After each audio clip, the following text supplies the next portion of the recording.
عوام تیار رہے، بڑی لڑائی شروع ہو سکتی ہے، طبل جنگ بچ چکا ہے، ہوشیار رہنا ہوگا، کسی وقت بھی بہت کچھ ہو سکتا ہے۔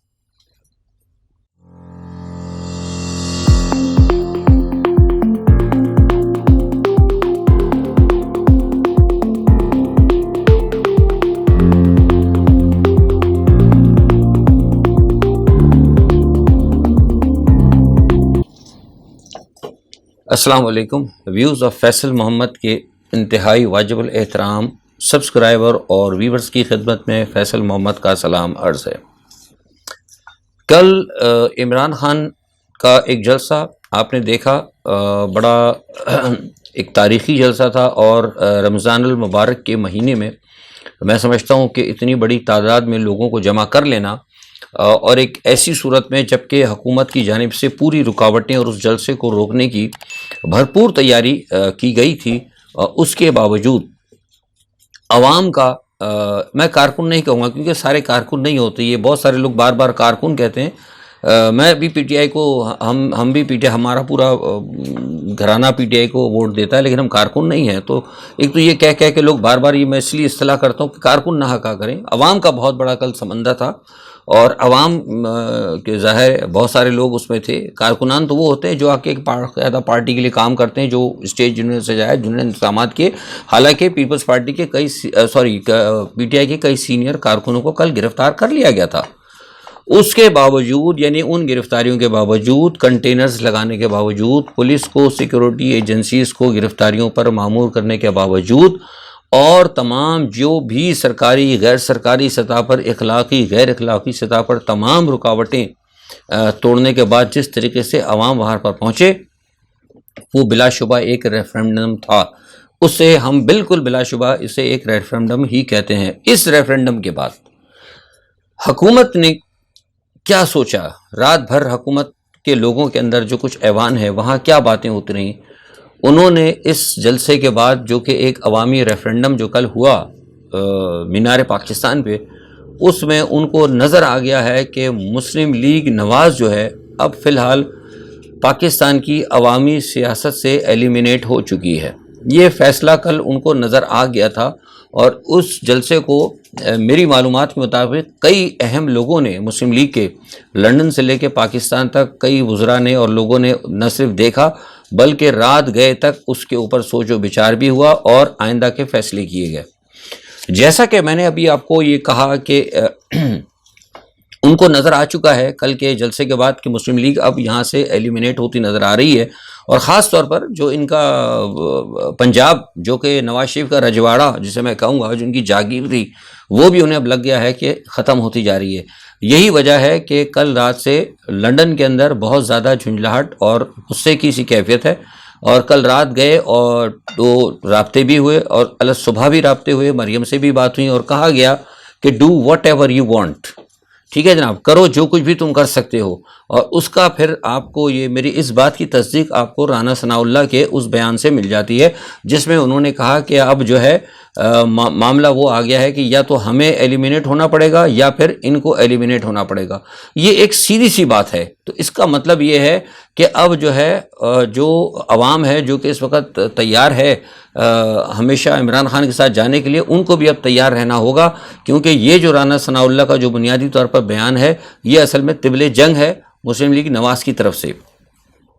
اچھا، اب اس میں ایک چیز یہ دیکھیں کہ ایک طرف انہوں نے بڑے واضح طور پر یہ کہہ دیا ہے کہ ہم سب کچھ کر سکتے ہیں۔ سب کچھ سے مراد یہ کہ اگر وہ سیاسی طور پر تو ظاہر سی بات ہے پی ٹی آئی کو آپ نہیں ہرا سکتے، تو دوسرا راستہ وہی ہے کہ ان کو منظر سے ہٹا دیا جائے، جیسے کہ مسلم لیگ اور پیپلز پارٹی کا ایک وتیرہ رہا ہے سیاست کے اندر۔ اچھا، اب اس چیز کو مزید اگر آپ دیکھیں تو ان کی جھنجھلاہٹ کا عالم آپ یہاں بھی دیکھ سکتے ہیں کہ صدر مملکت نے ایک خط لکھا تھا، جس کے بارے میں نے آپ کو کل بتایا تھا۔ وہ صدر مملکت نے جب خط لکھا تو بنیادی طور پر اس لیے لکھا تھا کہ وہ الیکشن کی طرف آئیں اور ملک کے اندر جو ایک بحرانی کیفیت ہے، اس بحرانی کیفیت کو دور کریں۔ لیکن اس خط کے جواب کے اندر جس طریقے سے وزیر اعظم شہباز شریف صاحب نے جو رپلائی کیا صدر مملکت کو وہ انتہائی میں سمجھ میرے نزدیک کم از کم توہین آمیز ہے. جس طریقے سے انہوں نے بات کی، ایک وزیر اعظم کا منصب جو ہے ان کو اجازت نہیں دیتا کہ وہ صدر مملکت کے ساتھ اس قسم کی خط و کتابت یا اس قسم کے الفاظ استعمال کرے. دیکھیے آپ کو یاد ہوگا ہم ہمیشہ سے شروع سے بات کہتے ہیں، کئی بات پھر مجبوراً حالات کی اسے ریپیٹیشن کرنی پڑتی ہے. میں ہمیشہ سے کہتا ہوں کہ پاکستان کے اندر جو کچھ بھی ہوتا ہے نا وہ غیر ملکی طاقتوں کی اور ان کی ایما کی وجہ سے ہوتا ہے. آپ کو یاد ہوگا کہ 58(2)B اسی لیے رکھی گئی تھی کہ 58(2)B جو تھی وہ بنیادی طور پر ایک چیک اینڈ بیلنس تھا کہ اگر کبھی بھی کوئی پرائم منسٹر، دیکھیے انسان پرائم منسٹر ہے نا، سول پرائم منسٹر ہے، یا کوئی اگر کوئی ایسی حرکت کرے یا جس سے کہ ملک کی سلامتی کو خطرہ لاحق ہو جائے یا کوئی مسئلہ اگر ہو تو فوری طور پر اس پہ ایک چیک اینڈ کنٹرول اور صدر مملکت جو کہ کمانڈر ان چیف ہوتے ہیں فوج کے، وہ پھر وزیر اعظم کو رخصت کر سکیں. لیکن اسی چیز کو جب کہ 2-3 دفعہ جب ایسا محسوس کیا گیا، بے نظیر بھٹو صاحب کی حکومت گئی یا دوسری گئی، آپ کو پتہ ہے، اب میں اس بحث میں نہیں جاؤں گا. اس کی وجوہات بھی وہ یہی تھی کہ وہ لوگ ملک کی سلامتی، ریاست کی سلامتی سے آگے بڑھ گئے تھے. بے نظیر بھٹو کے جو کچھ بیانات ہیں ISI کے حوالے سے، فوج کے حوالے سے، یا نواز شریف کے روگ آرمی کے حوالے سے، میں اس میں نہیں جاؤں گا. ڈبہ نمبر 10 پتہ نہیں کیوں نہیں کھولتے، پتہ نہیں کچھ ہو سکتا ہے شاید کوئی اس میں کوئی جرنلز کی بھی اپنی کوئی گلٹی شلٹی ہوئی، مجھے نہیں پتا. بہرحال ڈبہ نمبر 10 میں کچھ ہم نے بھی چیزیں بھیجی تھی جو وہاں پڑی ہوئی ہیں. تو اگر اس کو آپ دیکھیں تو اس کے تحت تو یہ سب بہت سارے لوگ مجرم ہوتے ہیں اور چور ہوتے ہیں، اور یہ ایسا لگتا ہے ان کی حرکتوں سے پتہ لگتا ہے کہ ریاست کو یہ تباہ کرنے جا رہے ہیں. تو اس وجہ سے وہ 58(2)B جو ہے وہ تھی، لیکن اس کو بھی امریکہ کے کہنے کے اوپر ختم کیا. میں آپ کو حقیقت امریکہ کے کہنے پہ ختم کیا گیا. اور پھر اس کے بعد جب 58(2)B ختم ہوئی تو اس کے بعد پھر 18ویں ترمیم لائی گئی. 18ویں ترمیم لانے کا بھی مقصد یہ ہے کہ صوبوں کو خود مختار کر دیا جائے اور مرکز کے جو ہے مطلب کیا کہتے ہیں ہاتھ پیر باندھ دی جائے، تاکہ اپنی مرضی سے صوبوں کو آزادی کی طرف یعنی بغاوت کی طرف مرکز سے جو ہے وہ اس پر آمادہ کیا جائے. کیونکہ یہ میں نے کہیں ویسٹ میں سنا تھا ایک بات، انہوں نے کہا تھا کہ پاکستان کی سچویشن ایسی ہے کہ اگر ہمیشہ یہ چیک اینڈ بیلنس رہے گا تو کسی وقت بھی آپ جو ہے حکومت سے کوئی بڑا کام نہیں لے سکتے. میں اشاروں میں بات کر رہا ہوں. تو ان کا کہنا تھا کہ جب 58(2)B کے تحت جب آپ کا صدر جو ہے اس کے ہاتھ پیر باندھ دیے جائیں گے تو پھر وزیر اعظم کا تو کوئی بات نہیں، آپ پوری کیبنٹ کو وزیر اعظم سمیت خرید بھی سکتے ہو اور اس کے بعد جو چاہے آپ کرا سکتے ہو. آپ میرا اشارہ سمجھ گئے ہو، میں تفصیل میں نہیں جاؤں گا. تو یہ چیزیں سوچنے کے بعد جو ہے، اور اس پہ میں کئی دفعہ بات کر چکا ہوں، مطلب آپ یہ میں وی لاک کی بات نہیں کر، میرے اخبارات میں اور انٹرنیشنل میڈیاز کے اوپر، ایون ویسٹ کے ٹی وی کے اوپر بھی میرے جو ہیں چینلز کے اوپر میرے حوالے سے انٹرویو موجود ہیں. تو کہنے کا مقصد یہ ہے کہ جو کچھ آج صورتحال دیکھ رہے ہیں وہ صورتحال وہ یہی ہے کہ 58(2)B کو جو ختم کیا گیا تھا، جو صدر کے اختیارات جو لیے گئے تھے، اور اس کی اصل وجہ یہی تھی کہ وہ چاہتے تھے کہ وزیر اعظم کو من مانی کے اوپر، اور ایک ایسی من مانی پر جبکہ بین الاقوامی قوتیں جب چاہیں کہ اپنا سیٹ اپ لا کر پاکستان میں کوئی بہت بڑا ایسا انقلابی اقدام اٹھوا دے جس سے کہ پاکستان کو مکمل طور پر ریورس کر دیا جائے، اس کے لیے یہ ہٹائی گئی تھی. اور آج جو وزیر اعظم صاحب نے جو خط لکھا ہے اور جس طریقے سے وزیر اعظم ہاؤس اور ایوان صدر آمنے سامنے ہے، اس سے آپ کو صدر مملکت کے اختیارات کو ختم کرنے کی اصل وجہ بخوبی طور پر سمجھ میں آ جائے گی. اچھا اب آ جاتے ہیں، اب تھوڑا سا ادھر آ جائیں اپنا الیکشن کی طرف. دیکھیے الیکشن کی طرف پوزیشن یہ ہے، میں آپ کو بتا رہا ہوں کہ یہ جو بات آج کی ہے انہوں نے، کس نے، رانا ثناء اللہ نے جو بات کی ہے، جو انہوں نے کہا کہ یا تو عمران خان کھل کے بات ہوئی، یا تو عمران خان ہوں گے یا ہم ہوں گے. اور مریم نواز نے بھی کہہ دیا ہے، اور آج مریم نواز کا اسٹیٹمنٹ ہے، انہوں نے کہا کہ ریاست کو پوری قوت سے روکنا پڑے گا. اب مریم نواز جو ہے ریاست کو کہتی ہے اپنی حکومت کو. یہاں میں نے آپ کو پہلے بھی بات کہی تھی اور میں پھر دوبارہ آپ کو بتا رہا ہوں کہ الیکشن کے حوالے سے جنرل عاصم جو ہیں بالکل نیوٹرل ہیں. دیکھیے میں بار بار کہہ رہا ہوں، لوگ نہیں مانتے نہ مانیں، مجھے کسی سے سند نہیں لینی. جنرل عاصم جو ہے اس حوالے سے بالکل نیوٹرل ہیں، اور اب معاملہ جو ہے عدالت کے اوپر ہے کہ وہ الیکشن کے حوالے سے کیا کرتی ہیں. کیونکہ کوشش تو یہ کی تھی کہ میں نے آپ کو کل بتایا تھا کہ صدر مملکت جو ہیں وہ گئے تھے اس حوالے سے کہ الیکشن کے حوالے سے وہ عاصم منیر کو اعتماد میں لیں اور ان سے کہیں کہ وہ حکومت پر زور ڈالے. لیکن کل کے ویلاگ میں بتا دیا تھا کہ عاصم منیر صاحب نے میری معلومات کے مطابق واضح طور پر کہہ دیا ہے کہ وہ اب کسی بھی پولیٹیکل ایشو کا جو مطلب کوئی بھی پولیٹیکل کوئی بھی اسٹیپ ہو، چاہے وہ الیکشن کروانا ہو، الیکشن منسوخ کروانا ہو، کچھ بھی ہو، انہوں نے کہا کہ وہ ہم فی الحال اس چیز کے اندر بالکل ان کا ساتھ نہیں دیں گے. جب انہوں نے یہ دیکھا حکومت ہے کہ اس وقت اسٹیبلشمنٹ جو ہے بالکل اس حوالے سے کسی بھی طریقے سے پی ٹی آئی کا ساتھ دینے کے لیے تیار تیار نہیں ہے, صدر مملکت سے بات کرنے کے لیے تیار نہیں ہے. کل جب یہ بات فیصلہ ہو گیا تھا, کل جب آپ کو میں نے خبر دی تو ٹھیک 24 گھنٹے کے بعد آپ دیکھ لیں کہ آج کتنی سخت طریقے سے شہباز حکومت کا اور وزیر داخلہ کا اور مریم نواز کا لہجہ تبدیل ہے, کیونکہ ان کو پتہ لگ گیا کہ ہم اگر روکیں گے الیکشن کو یا ہم اگر خود اپنے طور پر الیکشن کریں گے یا تو ہمیں کوئی پرابلم نہیں ہوگی, کیونکہ ہمیں مطلب کسی کہتے ہیں کہ فری ہینڈ ملا ہوا ہے, وہ مداخلت نہیں کر رہے. تو اب سوال یہ پیدا ہوتا ہے, اسی لیے ان کی کوشش کی جا رہی ہے, یہ پوری کوشش کر رہے ہیں کہ کسی طریقے سے عمران خان کے گرد گھیرا تنگ کیا جائے, اس کو منظر سے ہٹا دیا جائے, اور ساتھ میں جو ججز ہیں, جو اس وقت الیکشن کی بات کر رہے ہیں, ان کے خلاف جو ہے کوئی بہت بڑا محاذ کھولا جائے. اب آپ ساری صورتحال سمجھ گئے ہوں گے. اگر اس وقت کسی نہ کسی طریقے سے کوئی معاملہ اگر ہوتا ہے یا کوئی گڑبڑ اگر ہوتی ہے کسی بھی طریقے سے, تو اس کی پوری ذمہ داری جو ہے یہ پاکستان مسلم لیگ نواز کی موجودہ حکومت پر ہوگی. ٹھیک ہے, اب سوال یہ پیدا ہوتا ہے کہ جو جنگی پوزیشن انہوں نے بنا دی ہے اور جو لڑنے کی تیاری, یہ میں آپ کو حقیقت بتا رہا ہوں, یہ لڑنے کی تیاری ہے. آج کا جو بیان ہے رانا ثناء اللہ کا اور مریم نواز کا جو بیان ہے, یہ بنیادی طور پر طبل جنگ ہے. اس لیے میں نے شروع میں آپ کو کہا تھا کہ عوام کو اب تیاری کر لینی چاہیے کہ لڑائی شروع ہے. اب جو ہے معاملہ وہ نہیں چلے گا, اور اسی وجہ سے میں ان سے کہہ رہا تھا بار بار کہ عمران خان صاحب کو چاہیے کہ وہ اپنے جو ہے نا اپنے پلانس کو جو ہے اپنے جو ہے کارڈز کو آگے بالکل درست رکھیں, کیونکہ ان کا سامنا جو ہے نا ایک نہائی فاشسٹ حکومت کے ساتھ ہے. ماڈل ٹاؤن کا آبو کا میسیکر جو انہوں نے کیا تھا وہ سب کے سامنے ہے, ان کا ماضی جو ہے سب کے سامنے ہے. تو ان کے ساتھ آپ یہ سمجھیں کہ صرف خالی بیٹھ کے اگر آپ بات کر لیں, اچھی بات ہے, نیگوشیشن کرنا ہم شروع سے کہتے ہیں, لیکن نیگوشیشن کے اندر بھی اگر آپ یہ بالکل اگر خاموش ہو کے چلیں گے تو ان کے ساتھ آپ کسی بھی قسم کی کوئی جسے کہتے ہیں نا کہ امن اور سکون سے یا شرافت کی آپ کو ان سے کوئی توقع نہ رکھیں. 100 بات کی جو ایک بات ہے وہ آپ کو میں بتا دوں کہ کل جو عمران خان صاحب نے جو بات کہی تھی, جو 10 نکات دیے ہیں, اس پر بھی میں نے غور کیا تھا. عمران خان کے جو 10 نکات ہیں میں نے اس پہ غور کیا, نہ صرف میں نے غور کیا بلکہ جو اور ایکسپرٹس ہیں اس حوالے سے بھی ہم نے ان کی تصدیق کی ہے. بلا شبہ یقین کریں کہ میں حق بجانب ہوں. میں نے ٹویٹر پہ بھی ٹویٹ کیا تھا کہ عمران خان کے جو 10 پوائنٹ ہیں, اس بالکل شیخ مجیب الرحمان نے جو مشرقی پاکستان میں دیا تھا, اس 6 جو نکات تھے مجیب الرحمان کی, شیخ مجیب الرحمان کے, وہ تھے اس وقت کی صورتحال کو درست کرنے کے لیے. لیکن ان 6 نکات کو بھٹو صاحب کی پیپلز پارٹی نے ٹھکرا دیا تھا. آج وہی ایگزیکٹلی صورتحال ہے کہ اس ملک کو بچانے کے لیے اور ملک کے معاملات کو درست کرنے کے لیے عمران خان صاحب جو ہیں پی ٹی آئی کے جو لیڈر ہیں, انہوں نے جو 10 نکات دیے ہیں اور ساتھ میں یہ بھی بتا دیا ہے کہ کس طریقے سے پاکستان کو کرائسس سے نکالا جائے گا. لیکن ان کے کل 10 نکات دینے کے بعد آج کا وزیر داخلہ کا بیان اور مریم نواز کا بیان جو ہے یہ بالکل شیخ مجیب الرحمان کے 6 نکات کو بھٹوں کی طرح ٹھکرانے یعنی لات مار کے ٹھکرا دینے کے مترادف ہے آج کے ان دونوں لیڈروں کے بیانات. اس بات عمران خان کی جان کو بلا شبہ خطرہ ہے. میں آپ کہہ رہا ہوں کہ حقیقت میں اب پہلے ایک ہفتے پہلے جو خطرہ گراف تھا ان کو, لیکن اب وہ خطرہ بڑھ گیا ہے. دیکھیے وزیر اعظم کے حوالے سے خطرہ جو ہے وہ اس لیے بھی ہے کہ پاکستان کے اندر پہلے بھی آپ کو پتہ ہے کہ جب یہ سیاست کے اندر جب اس قسم کی چیزیں ہوتی ہیں اور جب بین الاقوامی جب انوالومنٹ ہو جاتی ہے گورنمنٹ کے ساتھ, حکومتوں کے ساتھ, جب بین الاقوامی طاقتیں آ جاتی ہیں تو پھر اس میں حکومت کے جو ہے اپنے کچھ معاملات بھی ہوتے ہیں, ان کے حوصلے بڑھ جاتے ہیں. ابھی اسٹیبلشمنٹ کو تو خیر جو میں نے آپ کو بتایا وہ تو ایک سائیڈ آپ رکھیں, لیکن اصل میں مسئلہ یہ ہے کہ موجودہ جو حکومت ہے اس کو بین الاقوامی جو ہے سپورٹ حاصل ہے. انٹرنیشنل اسٹیبلشمنٹ کہیں نہ کہیں ان کے ساتھ ہے, میں پہلے بھی کہتا رہا ہوں اور ابھی بھی کہہ رہا ہوں.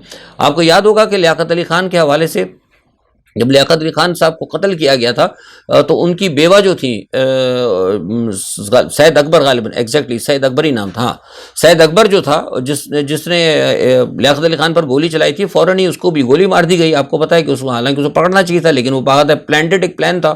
ان کی بیوہ کو باقاعدہ جناب ان کو باقاعدہ مکان دیا گیا اور مکان دینے کے بعد ان کا باقاعدہ وظیفہ لگایا گیا اور ان کے اوپر باقاعدہ ایک جسے کہتے ہیں کہ ایک باقاعدہ سپاہی ہو پورا پروٹوکول طریقے سے, کہ ایک بات یہ تھی کہ ان کو نقصان نہ ہو, لیکن در حقیقت ان کو ایک پروٹوکول دیا گیا تھا. کیوں دیا تھا, کیسے دیا تھا, باہر ایک لمبی کہانی ہے, لیکن کہنے کا مقصد یہ ہے کہ بعد میں ان کے تینوں بیٹوں کو امریکہ بھی سیٹل ڈاؤن کرایا گیا اور آخر وقت تک جو ان کی سید اکبر کی جو بیوہ تھی اس کو پینشن بھی ملتی رہی, جبکہ لیاقت علی خان صاحب جو ہیں مرحوم جو ہمارے وزیر اعظم تھے ان کی بیوہ بیگم رانا لیاقت علی خان کی پینشن بھی حکومت نے روک دی تھی. تو حکومت کے جو دشمنی یا سیاسی جو ہتھ کنڈے ہوتے ہیں وہ لیڈروں کے ساتھ دشمنی میں کس حد تک جاتے ہیں, اس کی یہ بہت بڑی مثال ہے لیاقت علی خان کے قتل اور اس کی بیوہ اور ان کے بچوں کو جس طریقے سے امریکہ میں سیٹل کرایا گیا. اس سے آپ کو بین الاقوامی قوتوں کی مقامی حکومتوں کے ساتھ مل کر سازشوں کا اندازہ ہو جائے گا. میں نے مختصراً آپ کو بتایا. یہ صورتحال ہے.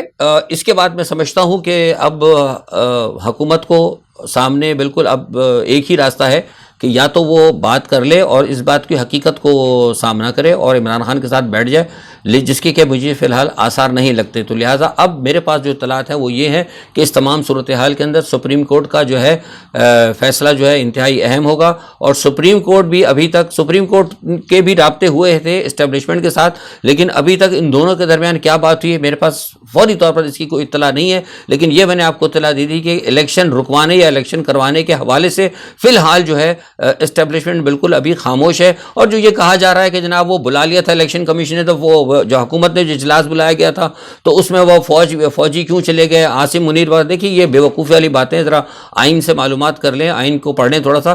فوج جو ہے نا کہیں حکومت کے ماتحت ہوتی ہے. اگر وزیر اعظم کسی اہم میٹنگ کے لیے اگر دعوت دے گا، کوئی اہم سیکورٹی سے حوالے سے اگر میٹنگ ہو رہی ہوگی، تو ایسا نہیں ہو سکتا کہ آرمی چیف منع کر دے کہ جی میں نہیں جا رہا. اصل میں مسئلہ یہ ہوتا ہے کہ جانے آنے کی بات نہیں ہوتی، وہ دیکھا جاتا ہے کہ ان کا طریقہ کار کیا ہے. جیسے ہمارے یہاں ایک چھوٹی سی چیز چل پڑی کہ ہم ہر بات کے اندر کہتے ہیں کہ جناب وہ شٹ اپ کال آ گئی، شٹ اپ کال آ گئی. وہ شٹ اپ کال اس طرح نہیں ہوتی. یہ جو پاکستان کے اندر پرانے سیاستدان ہیں، ہمارے حامد میر جیسے ان لوگوں نے، جو کیونکہ ہمارے تو اصل میں میڈیا کو وہ پیسہ ملتا ہے، تو وہ جتنے بڑے بڑے اینکرز وغیرہ بیٹھے انہیں ایک یہ وہ نکال لیا ہے. کہتے ہیں کہ ایک بہت اچھا سا خوبصورت سا جملہ کہ شٹ اپ کال آ گئی. شٹ اپ کال اس طرح نہیں ہوتا. آپ کیا سمجھے شٹ اپ کال؟ کہ آرمی جنرل کے سامنے کوئی بات کرنے جائے تو کیا وہ چھڑی اٹھا کے کہتا ہے اپنا کیپ یور ماؤتھ شٹ؟ ایسا نہیں ہوتا. فوجی یہ کہہ دیتے ہیں، فوجی جنرل کی طرف سے بیان آتا ہے کہ جناب ٹھیک ہے جو آپ کہہ رہے ہیں اس میں ہماری آپ کو کوئی تائید نہیں ہوگی، اگر آپ کر سکتے ہیں تو آپ خود کریں. یہ ان کی طرف سے ایک انکار ہوتا ہے. اس کو لوگوں نے ایک شٹ اپ کال کا نام دے دیا، جس کو دیکھو شٹ اپ کال. ابھی وہ کہہ رہے ہیں کہ جناب وہ ان کو بھی شٹ اپ کال دے دی، فلانے کو شٹ اپ کال دے دی. آج وہ کچھ لوگوں نے مجھے بتایا کہ وہ آرمی چیف کہہ رہا ہے کہ انہوں نے کیا نام ہے اپنا شاہ محمود قریشی، ان کو شٹ اپ کال. پتہ نہیں کیا یہ لوگ عجیب عجیب اینکر اور عجیب عجیب تجزیہ نگار مطلب تجزیہ وزی دیتے رہتے ہیں. ایسی فی الحال کوئی کہانی نہیں ہے. لیکن یہ بات بالکل درست ہے کہ الیکشن کے حوالے سے فی الحال ابھی فوج دیکھ رہی ہے، اور فوج کھل کر حکومت کی حمایت اس لیے نہیں کر رہی. میں آپ کو بتا رہا ہوں اس کی وجہ یہ ہے کہ فوج کو پتہ ہے کہ ان کے جو بارڈرز ہیں اس وقت بہت زیادہ خطرناک پوزیشن کے اندر ہیں. افغانستان کا بارڈر بہت زیادہ خراب ہے، انڈیا کا بارڈر بے انتہا خراب ہے. اس لیے دنیا کی بدلتی ہوئی صورتحال کے پیش نظر خود آرمی چاہتی کہ کسی قسم کے اندرونی بکھیڑے میں نہ پڑے. اور یہ آرمی کا اس وجہ سے تھوڑا سا پیچھے ہٹنا جو ہے، یہی وجوہات جو ہے موجودہ حکومت کو شیر بنا رہی ہے. یہ آپ کو انہوں نے حقیقت بتائی ہے، یہ اس وجہ سے شیر بن رہے ہیں. ورنہ اگر ذرا سا بھی اگر آرمی اگر تھوڑا سا بھی دلچسپی اس وقت لے تو یہ فوراً جو ہے نا بھیگی بلی بن کر بیٹھ جائیں گے، کیونکہ ان کے اندر اتنی ہمت نہیں ہے، کیونکہ ان کے ساتھ عوام نہیں ہے. عوام جو ہے اس وقت خان کے ساتھ ہیں. کل خان صاحب نے جو فوج کے حوالے سے پیغام دیا میں سمجھتا ہوں بہت اچھا تھا. اس قسم کے پیغامات آتے رہنے چاہیے. دیکھیے اس وقت جو کچھ پاکستان میں عمران خان کے ساتھ ہو رہا ہے وہی کچھ راہل گاندھی کے ساتھ ہو رہا ہے. میں نے 2 دن پہلے آپ کو کہا تھا کہ راہل گاندھی کے ساتھ بھی وہی ہو رہا ہے. وہ بھی اس کو الیکشن سے مائنس کرنے کی کوشش کر رہے ہیں. اور مودی حکومت جو ہے بالکل نواز شریف کے نقشے قدم پہ چل رہی ہے. نواز شریف اور مودی بالکل دوست ہیں. سب سے بڑی بات یہ ہے کہ آج راہل گاندھی کے حوالے سے خبر سننے کو ملی کہ ان کو پارلیمنٹ سے نااہل کر کے نکال دیا گیا ہے. اور ارادہ یہ ہے کہ شاید وہاں پر پورے ان کو ہٹا دیں اور سیاست سے ان کو وائپ آؤٹ کریں. لیکن وہاں پر مسلم لیگ وہاں پہ جو کانگریس آئی ہے اس نے بغاوت یہ اعلان کر دیا. اور انہوں نے کہا کہ اگر ایسی کوئی بات ہوئی اور راہل گاندھی کو اگر ہٹایا گیا تو پورے ہندوستان میں بغاوت کی لہر آئے گی. تو اس وقت ہندوستان اور پاکستان کی صورتحال بالکل ایک جیسی چل رہی ہے. ایک طرف راہل گاندھی ہے، دوسری طرف عمران خان ہے. اب یہ قوم کو فیصلہ کرنا ہے کہ آیا انہوں نے کیا کو بغاوت کرنی ہے، کیا کرنا ہے. یہ فیصلہ عمران خان کا اور قوم کا ہے. اچھا دوسری ایک بات یہ کہ جن پنگ جس نے فوری طور پر جو روس کا دورہ کیا تھا اس کے آفٹر شاک آنے شروع ہو گئے. اور اس وقت میں آپ کو جو خبر دے رہا ہوں کہ روس اور چین کے درمیان ہائی پرسونک میزائل کا جو ہے ایک بہت بڑا معاہدہ ہو گیا ہے، جس کی وجہ سے پورے یورپ کے اندر اور پورے امریکہ کے اندر کھلبلی مچ گئی ہے. ہائی پرسونک ٹیکنالوجی ہے وہ صرف روس کے پاس اور چین کے پاس ہے، اور کسی کے پاس ہائی پرسونک نہیں ہے. ایون امریکہ جو ہے ابھی تک ہائی پرسونک ہتھیار بنانے کے ابھی تک تجرباتی مراحل میں ہے. تو اس لیے آج پینٹاگون نے یہ کہا ہے، میں آپ کو خبر دے رہا ہوں یہ اندر آپ کو سے نہیں ملے گی. پینٹاگون نے کہا ہے اور پینٹاگون کے خفیہ لوگوں کی آج نیٹو کے ساتھ بھی بات چیت ہوئی. انہوں نے کہا کہ اگر یہ ان کا جوائنٹ وینچر جس کا اعلان ہو گیا ہے اگر یہ بغل کو کھل کے سامنے آ گئے تو ہمارے لیے بہت بڑی پرابلم ہو جائے گی اور امریکہ جو ہے اس کا مقابلہ نہیں کر سکے گا. جبکہ آج نیٹو کے ممالک نے بھی امریکہ کو کہا ہے کہ ان کو اس طریقے کو روکا جائے، کسی طریقے سے ان کے بات کر لی جائے. اگر یہ یہ معاملہ بگڑ گیا اور روس اور چین اگر ایک ساتھ ہائی پرسونک میزائل لے کر آ گئے تو پورا نیٹو، پورا امریکہ، کوئی بھی ان کا ایون آکس جو ہے وہ بھی ان کا مقابلہ نہیں کر سکے گا، کیونکہ ہائی پرسونک میزائل کسی کے پاس نہیں ہے اور وہ انتہائی خطرناک اور انتہائی زبردست تباہی پھیلانے والے ہتھیار ہیں۔ جرمنی نے واضح طور پر کہہ دیا، انہوں نے کہا کہ اگر یہ مسئلہ ہوا اور ہائی پرسونک اگر جنگ ہو گئی اور خدا نہ خاصا یورپ کے اندر مسئلہ ہوا تو جرمنی نے کہہ دیا کہ ہمیں تو پورا یقین ہے کہ جرمنی صفائے ہستی سے مٹ جائے گا۔ کل کے اس جی پنگ کے چائنا پہنچنے کے بعد بہت بڑے طریقے سے اس وقت امریکی ایوانوں میں اور یورپ کے ایوانوں میں ایک زلزلے کی سی کیفیت ہے۔ دیکھتے ہیں آئندہ آنے والے دنوں میں کیا ہوتا ہے، جو بھی صورتحال ہوگی اپنا تجزیہ لے کے حاضر ہوں گے۔ ادھر ایران اور امریکہ کا بھی معاملہ چل رہا ہے، دیکھنا ہوگا کہ یہ کیا کس طریقے سے اونٹ کروٹ بیٹھتا ہے، کیونکہ اگر یہاں سے معاملہ چین اور روس کا اگر زیادہ گرم ہو گیا تو یقیناً مجھے یقین ہے کہ پھر امریکہ جو ہے ایران کی طرف نہیں جائے گا، لیکن خطرہ اس بات کا ہے کہ اسرائیل کا جو پٹا کھلا ہوا ہے وہ ایسا نہ ہو کہ کہیں ایران کی طرف حملہ کر دے۔ آج کے لیے اتنا ہی، اپنا بہت خیال رکھیے گا، اللہ حافظ۔